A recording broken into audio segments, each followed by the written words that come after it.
ከእናንተ ጋር ሁሉ ሰላም።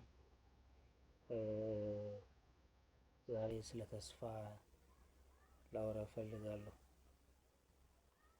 የሰው ልጅ ለመኖር ተስፋ ያስፈልገዋል። ተስፋ ከሌለው መኖርን አይመኘውም እና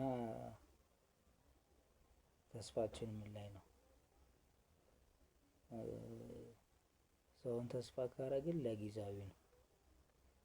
ነገር ግን እግዚአብሔርን ተስፋ ማድረግ ግን ለዚህኛውም ዓለም ለላይኛውም ዓለም ይጠቅመናል።